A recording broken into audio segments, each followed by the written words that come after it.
digital adoption is becoming more and more prevalent with the advent of cheap internet available in B cities, even rural areas, or things, the population becoming more tech savvy. So things like audiobooks, e-books, these are catching up. So you've been in the founding team and you've been as a CFO from 2012. Yeah. And now it's little bit more than a decade. So can you tell us how has the industry transitioned over this last decade, especially with the advent of digital adoption? Okay. Publishing is all about data. If you don't know what people are buying, and if that information is not readily available to you, to decision makers, to staff, whoever is in the field, or even to my global colleagues. And my tagline when we were setting up the company was that we are going to make your books available to half of the world.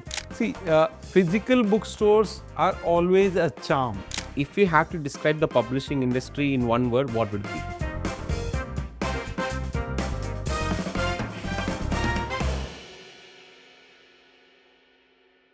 Welcome to the Expert Talk series from CFO Exchange by Zoho. A lot of us are avid readers and we come with our own set of preferences, be it fiction or non-fiction, or we even wait for our favorite author releases. But there is a secret superpower which enables and brings these books to us. You heard it right. They are the publishing houses. Today, we are at the CFO's office of one of the most famous global publishers who brought Harry Potter into our lives. Without any further ado, I would like to welcome Mr. Mahendra Lodha, the CFO of Bloomsbury India. Hello, sir. Thank you for having us here at your office and accepting our invite to be a part of our show. I would like to congratulate you on winning the second consecutive time for the Professional Experience Award from CFO Story. Thank you so much for having me. I'm really glad that we could talk on common grounds and about the industry. Hope to have a great conversation. You're actually not just a chartered accountant, you're also a cost accountant. Yeah. You also have a CPA license. Yeah. So is there anything left out for you to pursue? But jokes aside, can you tell us what led you to choose finance as a career option? See, I come from a very middle class family from a very remote village in Rajasthan. And, I'm from the 1970 generation, so you can figure out. Those are the days when you were taught what your father does or what your elder brother does. You probably want to follow that sort of. In early days, when I heard about my elder brother who became a chartered accountant, he was like one of the very few in maybe around a 35-40 kilometer radius in our village.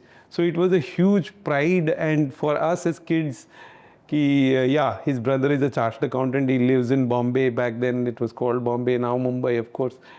So that is you can see as a childhood, it became like sort of a dream. I just want to do something around the same lines.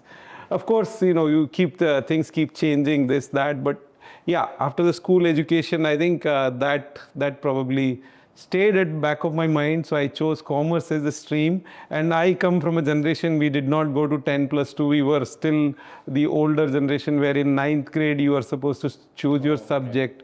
So I choose commerce and rest is history. I did my BCom in Rajasthan. Then I went to Bombay to do my chartered accountancy course for 3 years from 1988 to 91. Okay. Luckily, I passed out my exam in the first attempt, the exam in first attempt. So that actually gave me a huge confidence boost. Yes, I can do it. So back then, the chartered accountancy course had this, that you can only do your final exam in your last 6 months of articleship. So I had a lot of free time, so I started giving exam for my company secretaryship, actually not a cost accountant, but a company secretary, but similar sort of background. So I passed those exams also together. I thought about doing cost accounting also, but by then my final exam for CA came, so I said, chalo, let's just finish one thing at a time. Okay. Then I worked for Aditya Birla Group company for a year. Okay. And I got a chance, I was very lucky, I got a chance to go to US at such a young age and work for a company who was also an India-based company dealing in diamonds. So I lived and worked in New York for 5 years. I worked for them. I built their systems. I was it was a really surreal experience. And those were not so much technology days. So I had to basically adapt from handwritten books to actually using a computer program, then hired a IT graduate from India, sat with him for days to make the, accounting software which is compatible for them and for their industry to get their inventory across the world, this, that. So it was a huge experience. Then I worked for almost 15, 12, 13 years with IBM business partner in New Jersey. So that was again a very good experience. That was really fortunate. In 2010, I decided due to family reasons that I would like to move back to India. So I came back. I think that's when you joined Yeah, so when I came to India, I worked for an American company. They, again, a very good startup experience, sort of. They wanted to build a data center in Ahmedabad. So I worked for them in their Gurgaon office, but helped their team to build a data center back there. So I was part of country finance manager working for a company used to be called Candle at that time, but then they were acquired by INC. So in 2012, when I was looking for another job, and then this opportunity came through, and I had no idea about publishing. Trust me, I only read books on my long flights back and forth to US. but you were aware of Bloomsbury. Not that many, not that much, but yeah, I read books like Khalid Hosseini's Kite Runner. My daughter read Harry Potter. So I knew about Bloomsbury, but I did not had a chance that I'd be working for such a prestigious publishing house. And then on top of it, I'd be like launching their business in India and part of the founding team. So it's a great experience. It's been a sort of a joyride for me, learning new avenues, setting up the business. It's a start. It was a startup model, but then luckily we had a lot of support from our global colleagues who actually want to make the presence in India in a big way. So we have big authors, international authors whose books we sell, which is published by our parent company. Then we started developing a lot of content in India. We published Mr. Shiv Khera, who's a self-help guru. His book "You Can Win" is still date the most successful book, self-help book in India. And yeah, so that's about me. So you've been in the founding team and you've been as a CFO from 2012. Yeah. And now it's little bit more than a decade. So can you tell us how has the industry transitioned over this last decade, especially with the advent of digital adoption? Okay. So in India, traditionally the book publishing is governed by the print market. Till date, 90%, 90 to 95% of the revenue comes from actually printed books. Okay. Yes, the last decade has changed a lot of things. Our digital adoption is becoming more and more prevalent with the advent of cheap internet available in BCTs, even rural areas or things, and the population becoming more tech savvy, trying to. So things like audiobooks, e-books, these are catching up. But if you talk about revenue, it's still 90 to 95% comes from print revenue, but the audiobooks and other formats are giving a wider sort of adaptation to the public and giving more platforms to create more content in a different way. And like say I'm driving for an hour, I'm stuck in traffic. Maybe why should I even read a book? I can hear the book while on the go. Yes, and again, these mediums are getting popular with the podcast, this, that, which used to be, music used to be the only thing, or the radio used to be the only thing which well. So now these are, and another thing is availability of the medium is becoming more and more. But traditionally, we only knew Audible from Amazon as one of the e-books, sorry, audiobooks. Now you have Storytel or Spotify, they are from the international. Now you have Indian players, Pocket FM, Kuku FM, they are doing great. So publishers are using these other mediums and adapting to these mediums to make their content available to a wider set of audience. Of course, the revenue generation still is in a nascent stage, it's not, but Then again, audiobooks are growing at a phenomenal speed. It's from Nielsen data and other data which is readily available. It is growing at a speed of 25 to 30%. So that is for global or just For India, globally, it's even much more faster. okay. I mean, our books are available on Audible, Spotify, Storytel, and now in India also these all these mediums books are available. So for mediums like Spotify, I know that podcast is something that people listen a lot to. So how is the books faring right now? Again, they started experimenting it with just the bestsellers. Okay. Now they are also adapting to it, so they are also increasing their audience by making it available. So now it is the audiobooks are available in different formats, and with the advent of AI, it's becoming more easier to create the content or the content in author's voice, this that. So those things are becoming more and more popular. Okay. Sir, you have worked in a wide variety of areas, be it FMCG, be it business consultant. So, in the publishing space, can you tell us a couple of unique challenges that is very specific to this space? So, publishing has its own challenge. In India, I would say, because we are talking in the Indian context, I will tell you more about Indian challenges what the CFOs are facing or the publishing houses are facing. One of the major challenges in India, the publishing market is still not very formal and sort of have its own, and it's a very niche market. Okay. If you talk about trade publishing, the total market is by Nielsen estimate is only about 2,000 crore. Okay. So which is not a huge number by industry standard, by the kind of vast physical space we have in India and the reachability, where still 60-70% of our population lives in villages and hard to reach places. So it has its own challenges. Amazon and Flipkart has made it a little better. Now post-COVID things have changed. So the market is changing. So one challenge is the formalization of the market.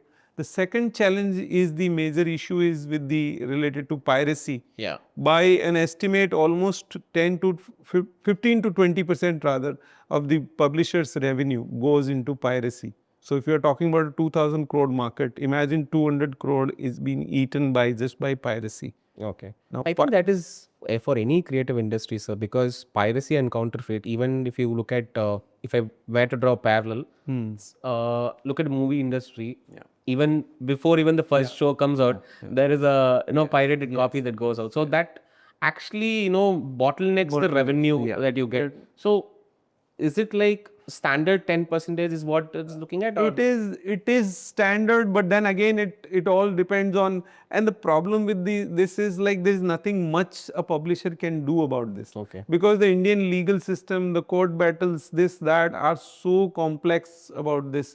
You find a person who is selling pirated books. He is doing it.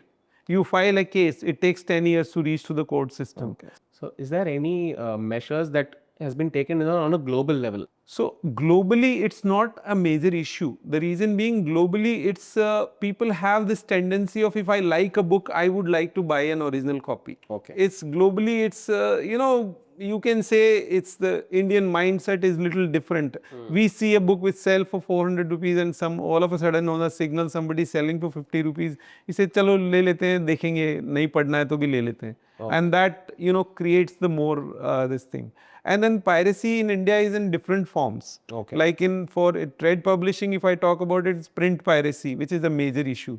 Now, but imagine for the educational publishing or reference material, where the content is so hard to produce and it actually costs a lot of money, but then it's circulated in PDF forms. Now, channels like Telegram, WhatsApp, made it so easy for people to circulate it among friends, like somebody got it and he's circulating it. Now, who would pay 1,000 rupees for a reference book? So it eats up authors' revenue, it eats up publishers' revenue, it impacts the government's revenue as well in text forms. So it's creating. Then you have, of course, PDF format, print piracy. Then you have these digital mediums where it's being circulated widely. So it's a huge issue. Sir, has Bloomsbury taken any small initiatives at least to curb this? So we as a publisher, see, as I was telling you, individually there is nothing much you can do about this. But then you have these industry forums like IPA, Indian Publishers Association is there, FPIB is there, Federal Federation of Indian Publishers and Booksellers. So they are doing it collectively. They are putting raids on people. They are in arresting people, putting behind, and plus we are also creating a lot of initiatives through authors on the social media, educating the public that it's not good. It is not a right thing to do. Uh, but then again, the issue is the e-commerce platforms have made it a lot easier. So now we are approaching Amazon, Flipkart. Amazon has started things like branding, this, that. So we are doing a lot of stuff. Okay. But yes, on individual level, there is not much you can do. Okay. There is literally not much you can do. Because since you spoke about Amazon and Flipkart, can you tell us what role has the e-commerce has played in terms of boosting revenue? Yes. Because even Amazon and Flipkart per se, they started with selling books as their Yes. first step into e-commerce.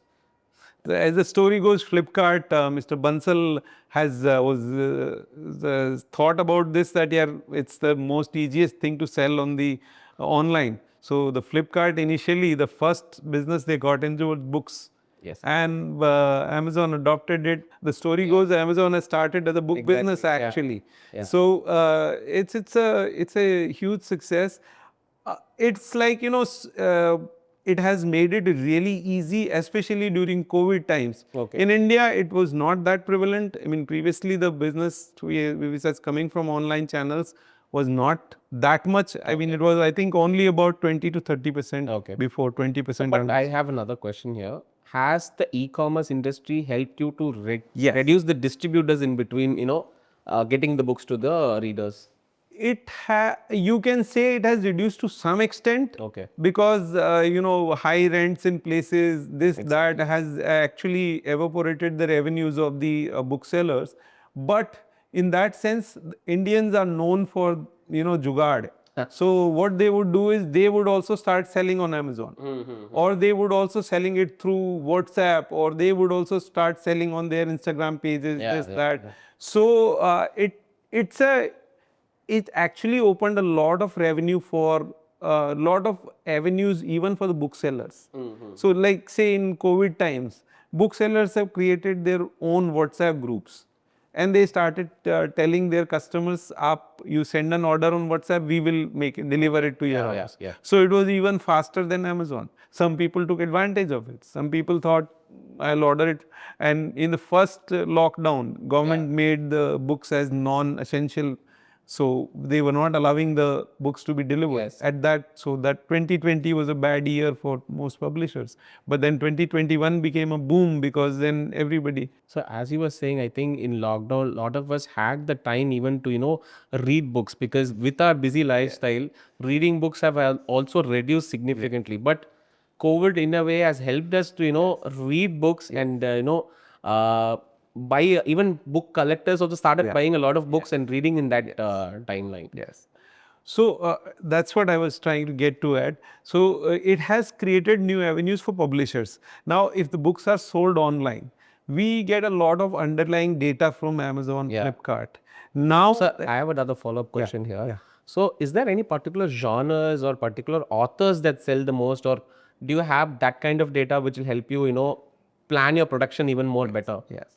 So that's what I was getting to it. So because Amazon and Flipkart are so good at collecting the data and underlying and making it democratized even for the publishers, that what is selling, and making algorithms around the line. So now, and we are so sensitive to issues. Any small talk about an incident or a place, and there is a book about it. Yes. All of a sudden, you talk about something and there is a book about it.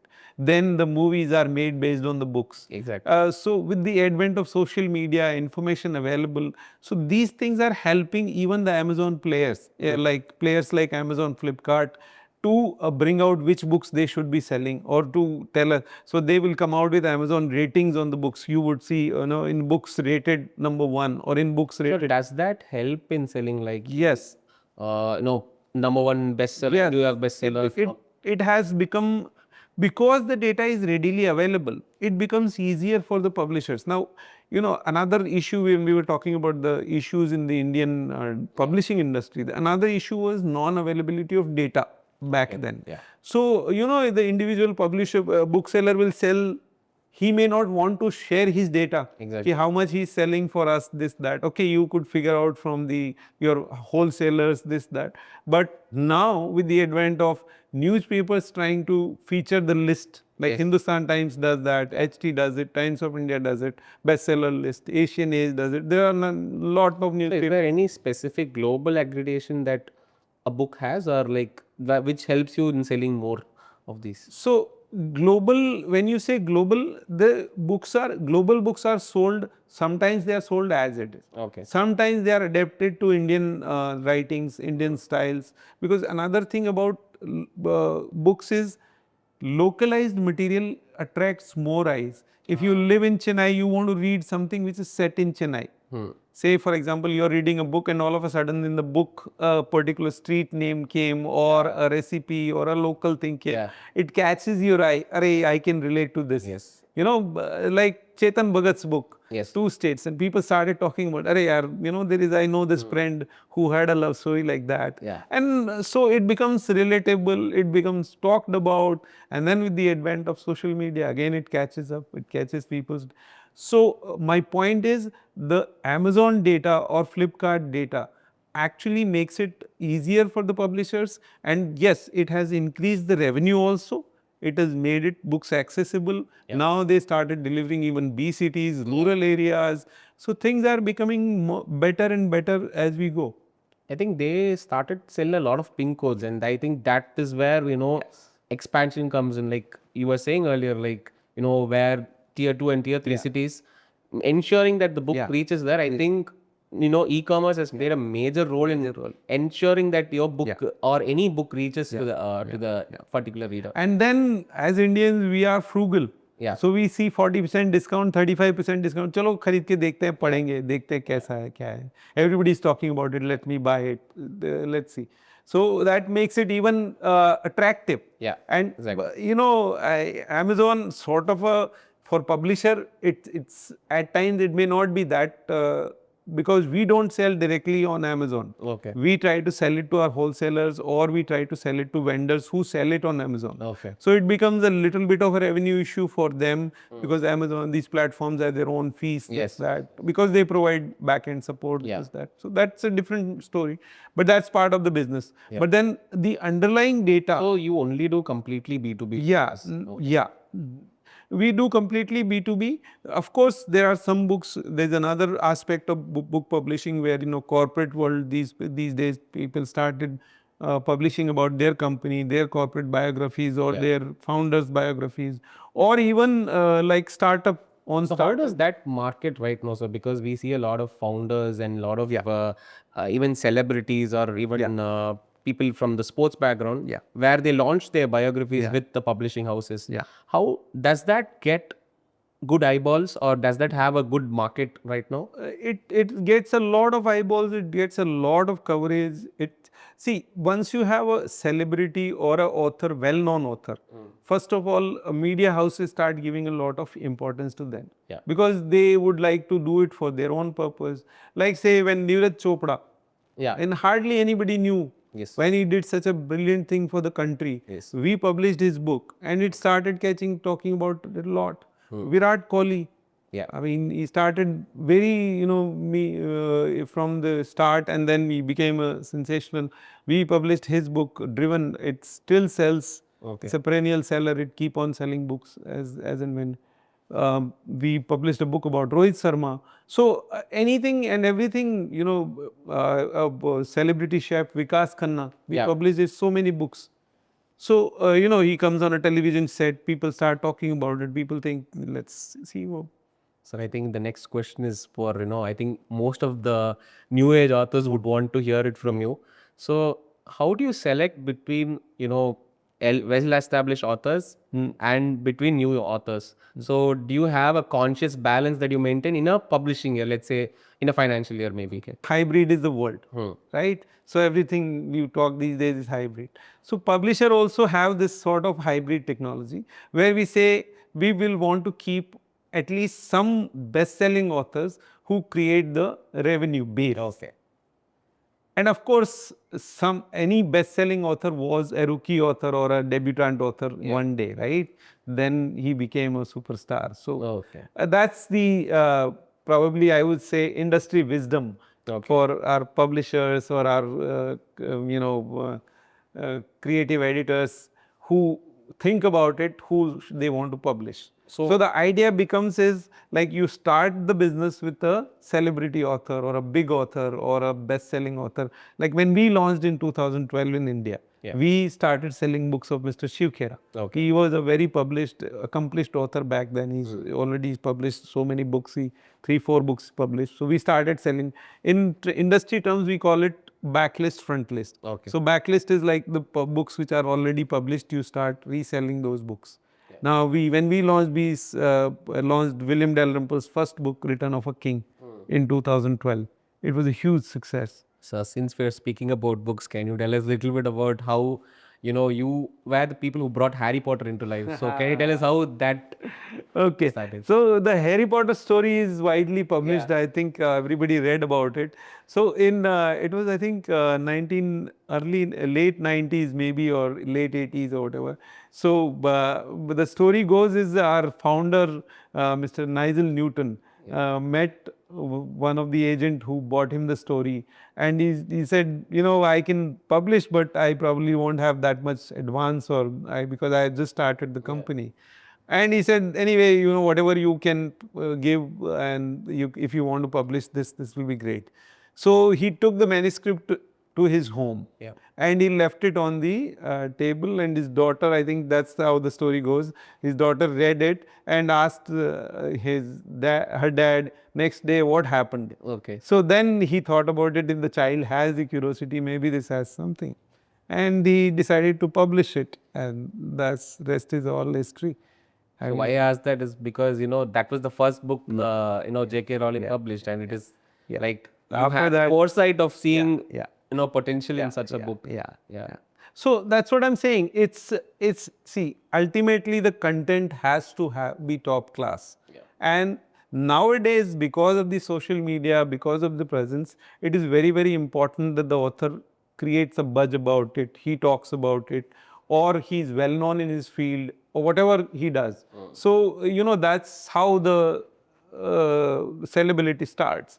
And once you start talking about it, people start to relate about it. And then, as I was talking to you about On Your Body, the book we published from Dr. Steve Sareen. Now, the book is, if you read the book, it's a simple 15, his patient stories in a most relatable way. Say, for example, why do I got a liver disease? I don't drink, I don't eat non-veg, I'm not fat, this, that. So then the doctor goes into it, and then he puts it. So the content is such easier to read, even for a layman like you and me, who have no idea about medical terminology. He doesn't use the jargon. We were talking about that investment book. Yes, sir. Yeah. The 10 personal investment. Yeah. Now, the book is so simple. You are not from finance background. You don't know about investing. That's the ability of the creative staff, the editors, publishers, to find such gems and then publish them. Okay, sir. So, can you tell us about some of the strategic decisions that you have taken that has increased the top line for Bloomsbury? So the strategic decision starts, the business decisions start at an executive level, director level, that what they want to publish. Because every publishing house has certain norms that they want to publish literary fiction of this certain standard. Some people don't want to publish each and everything. Like Bloomsbury has its own standards that we would not like to publish this genre or that genre. Maybe it's a revenue generating idea, but we will not publish. Certain literary fiction we publish a lot. We publish a lot of self-help. We publish a lot of business books. Okay. So that once that directive comes, the creative staff decides this is the quality of publishing we want to do. Now, my role comes in this strategy in the way of, number one, as to cost optimization. Number two is to make sure that the supply chain is enabled properly. Whatever vendor we work with, third party warehouse or whatever vendor we work with. I mean, for us, luckily we started working with a third party warehouse who was as small as us in 2012. Okay. So I always tell him, Mr. Jain, we grew together. Yes. So it's you know, the relationship you build, and once you know, it's a sort of, when you are in a startup culture, you do anything and everything. I was appointed as a CFO of the company, but I dealt with vendors, I set up systems, I did, and then came is the digital transformation. So how has tech helped you in this process? So the tech has helped a lot. See, the publishing is all about data. Yeah. See, if you don't know what people are buying, and if that information is not readily available to you, to decision makers, to staff, whoever is in the field, or even to my global colleagues, that whether what we are doing in India, whether it's, of course, bottom line is everybody is known, month end happens, you prepare a P&L, you show the numbers. But if that decision is not available, if the self-help genre is selling and it is not known to the publisher, how is he going to take the decision whether I should take on this author or not? Okay. So what I made sure is we developed a inbuilt. I was telling you about a WinBDS system we developed through one of our partner in Chennai, and he is very good at it. He did such a great job of collating our data, this, that. So whatever data we had from 2012 to 2017, we took a big initiative. We put everything there. So now the data is readily available. It gives a really nice dashboard in the morning. What is selling, what is not selling, how much is the stock, what is that. So data democratization was my main criteria. Yeah. I made sure that the data is democratized, it is available to the right people at the right time. I think data is oil. Data is oil. So that's what everybody says. And of course, we did a lot of things on cost optimization. As I was saying, we did not invest a lot in the things like warehousing, this, that. We said we were going to do it on a third party basis. We make the terms with our partner in such a way that as we grew, he also, so we made a percentage of sales basis or whatever. Okay. So then it attracted him. So it helps both ways. I don't want to unnecessarily harm him. Because he's also forward also. So you know how you want to do business, and moreover, you know, it's as a global business, it's our duty to do business ethically. Yeah. It's otherwise it's not a long. My another mantra about this in last 10-12 years is the how you build the relationships, and how you build the relationship that last. My staff members, just give you an idea. My team members, I hired them. 2 or 3 of them is their first job. They're still working for me. Okay. The next in line, my person, he was working for Macmillan. I hired him from there. Okay. He still works for me. So when we celebrated our 10th year anniversary, we had my 10 colleagues who actually spent 10 years with the company. Okay. So it's not just me alone. There are other people who are working from beginning.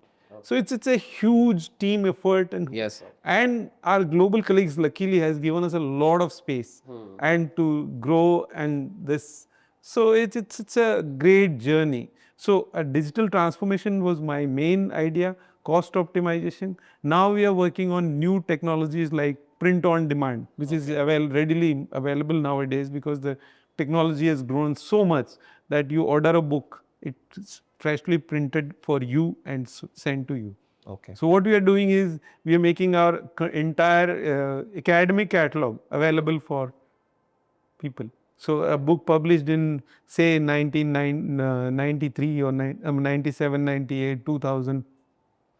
It's not available in print in India. Okay. You could order it. It will be printed, send it to you.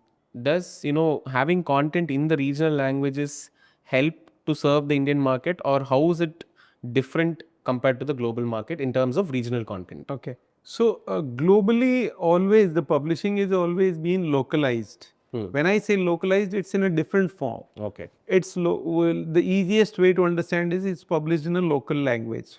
So say for example, a book is published in French, a book is published in German. The same book, Harry Potter, is being translated in all different languages.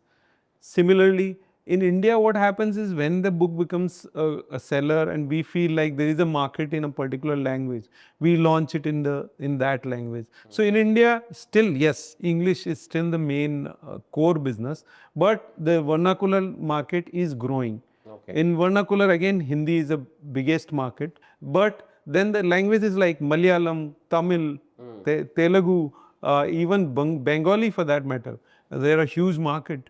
Recently, we got translated couple of our books in Gujarati also. Okay. We do a lot of books in Marathi also.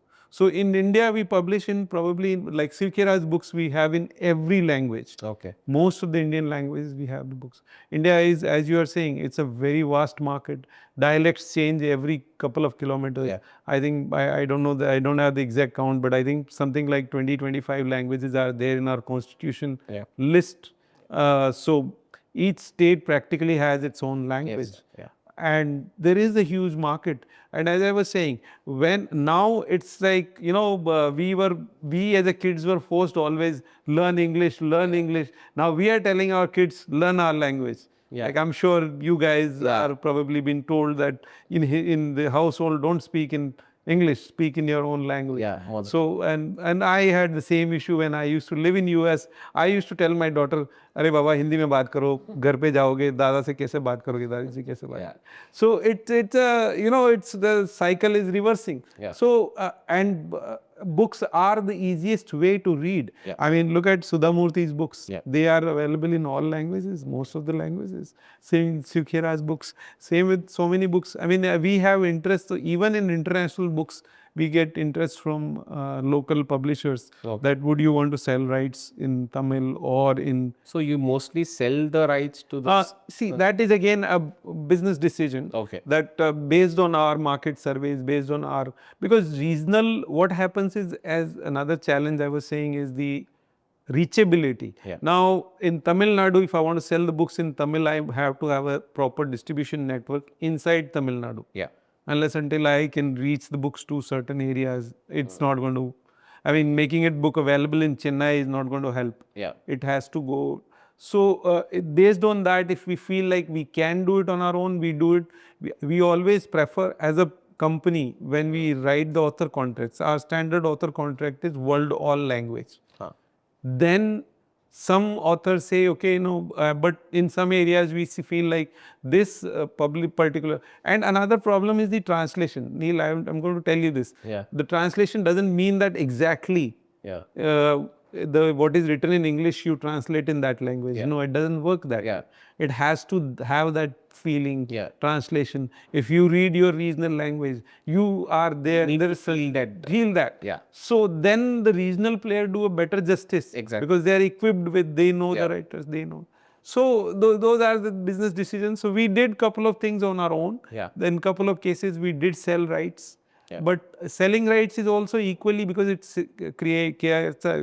takes our brand name with it. Yeah. And it creates more markets for us. Yeah. So it's both ways. I mean, we look at the opportunity. Yeah. Wherever. I think that is for any business. So the opportunity is where. Opportunity is where it is. And our sole objective is to make the content available to the widest. And my tagline when we were setting up the company was that we are going to make your books available to half of the world. Okay. So basically, if you think about it, 50% of the population lives around these countries where we are. So it's a huge market for the Western publishers to come and sell.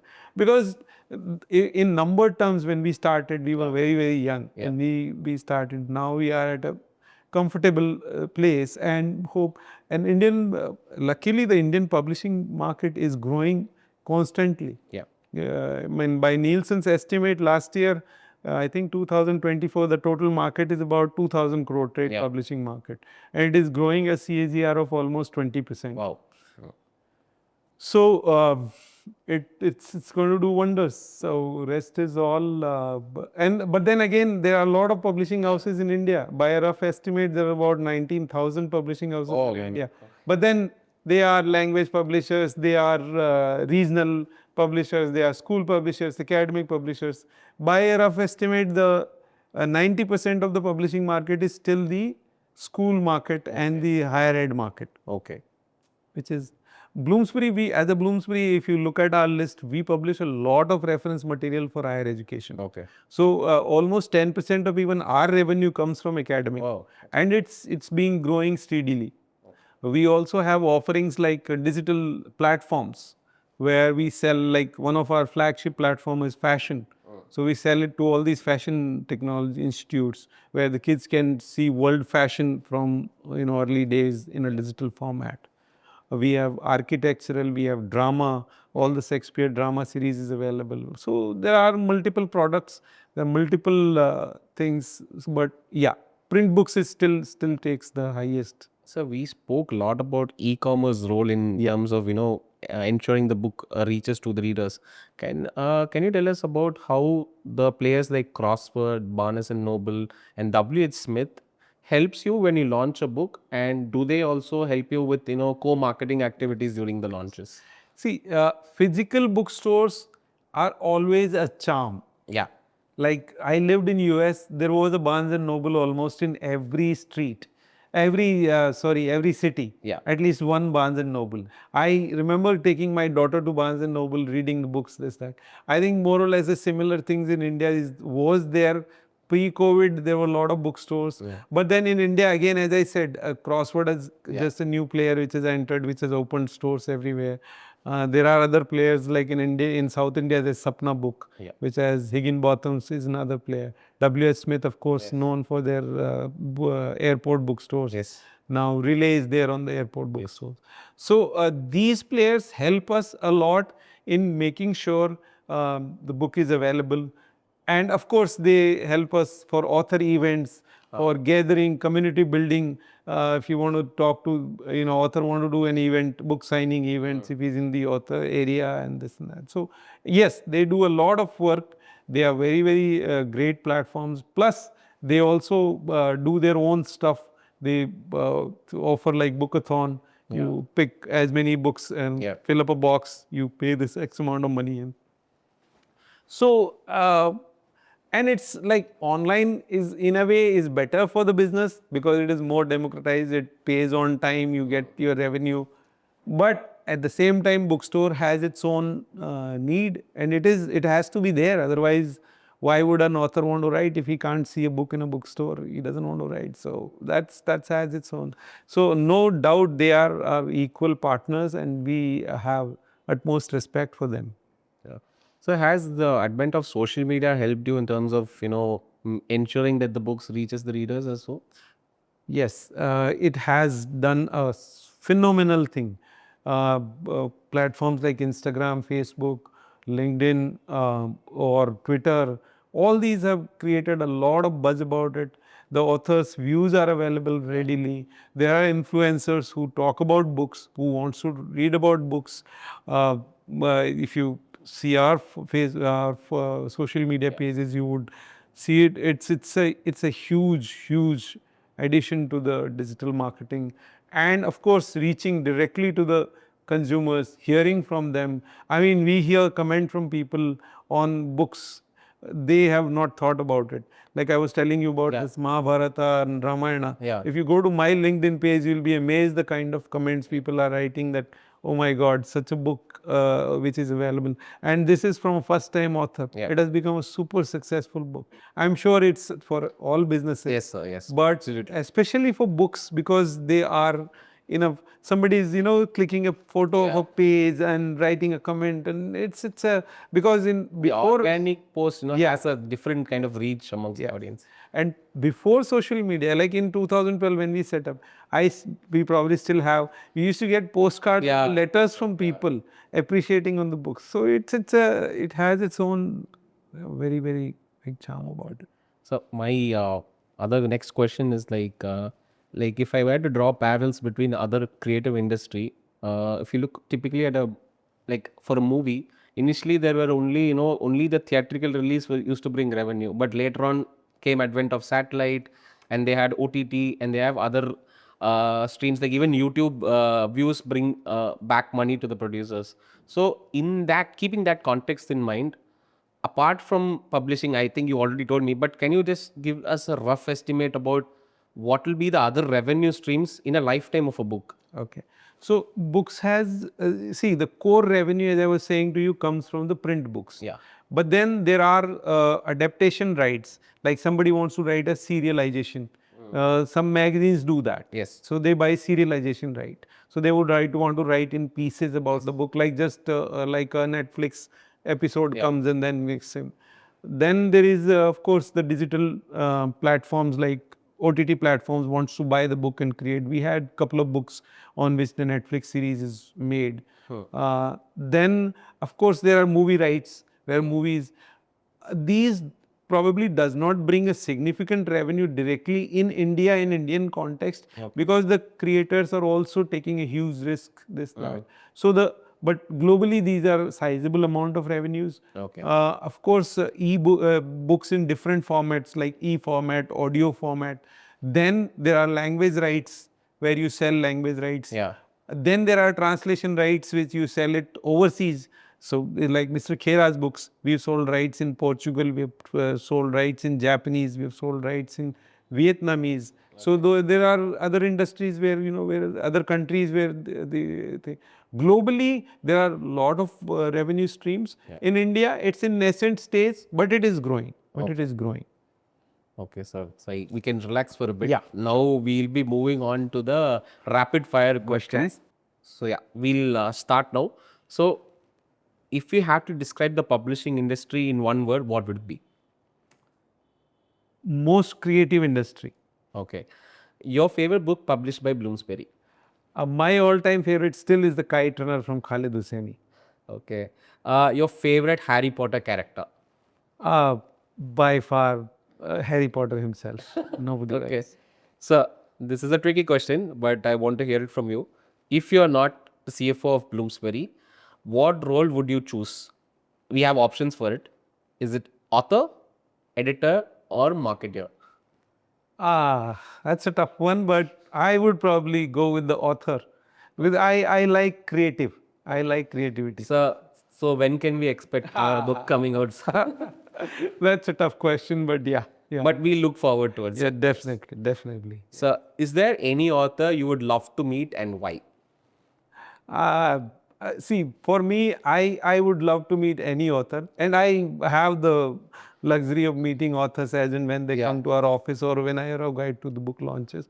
I always love to meet any author given day, but my special preference always goes to business authors or the first-time writers. Because I actually love their enthusiasm and love their creativity. I was telling you about a couple of books, and when you meet them, you feel like, अरे यार इसने किताब लिखा है मतलब it gives you goosebumps at times and then that becomes a huge success. Of course, they are masters in their field and they have written. I had the great honor of I think all the people who are looking forward to write their books, I think you got your answer. Thank you. Bloomsbury is willing to publish your books. So we are moving to our last segment. So looking ahead, so what do you think the industry is moving towards in the next 5 years with the rise of audiobooks and the other digital tools that are coming up? And also a couple of pro tips that you would like to give for the younger generation who are wanting to start their career in finance. See, finance career is always like sort of a choice career. Then people make a conscious choice of going into finance because finance is like sort of boring for most non-finance person. If you are not from finance background, you feel like numbers is not my cup of tea. I don't want to do it. But people who love numbers, people who start reading about it, people say. So then I mean, you won't believe when I was doing my CA back then, these annual reports used to come in the mail. I mean, if you hold the shares, they will come in the mail. I used to read them just for the fun of it. Ki how does a balance sheet looks like and what they talk about it. I've attended even the shareholder meeting in the open forum for Reliance, and I really got the goosebumps. Ki yaar, yes. So finance career is always by choice. Of course, if you have the dedication, it's a great field. It's the most cheapest field you can get into. You don't have to spend a lot of money. You go to any college, you did great. You do courses like CA, CFA, CS, cost accounting. There are so many options available these days. So all kudos to whoever wants to do it. I would love to. People want to mentor, people want to connect with me. I'm always able to help, and anything I can. Yes. On the other question, like about the challenges for the, as you were talking, next 5 years, I think it's going to be the digital transformation of the industry in a different way. Most of the things are already available, but then people have to ensure the IPs, security, creativity. With the advent of AI and all, these are the threats which are going to be major issue. People are going to, we have already started seeing articles where people are saying it's written by AI, this, that, which is going to be plagiarism, and all these things are going to take its own shape. So the finance leaders, strategy leaders have to ensure that how they are protecting their, I think all companies, all publishing houses are putting their standards in place, where they are saying we are going to limit AI only for the use of data or only for the analysis purposes or this or that. So it's not content wise, we are not going to use it, and nobody should use it because it's all author driven content which people want to read. So that's one challenge. Of course, other challenges will be in India, distribution related, this, that, but those will come on time. Another challenge which the publishing houses in India is facing is a long credit period, because it's not, as I was saying, it's not a very formal market. So apart from your online sales, the credit periods are horrendous, and at times it becomes difficult. So which is again, and then publishing houses do not want to take chances on the newer authors, that what if I publish if it doesn't sell. So those are the challenges, but then publishing houses are making conscious choices.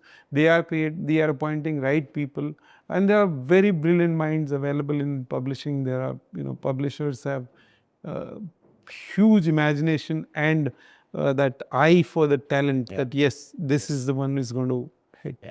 So it's a great industry to be in, and I love that I joined publishing. And as I was saying, when I was hired, I was telling my boss, he asked me, what do you know about publishing? I said, I don't know anything about publishing, being honest. I only read that you publish Harry Potter, you do this, you do that. But as far as my core strength is, I know my numbers. I know debit is a debit, credit is a credit, and that's my strength. But then I would love to experiment with those, and that's rest is all history. Wow, so great. It was great talking to you, and thank you for giving us this opportunity to to come and shoot at your office. Thank you so much. Thank you.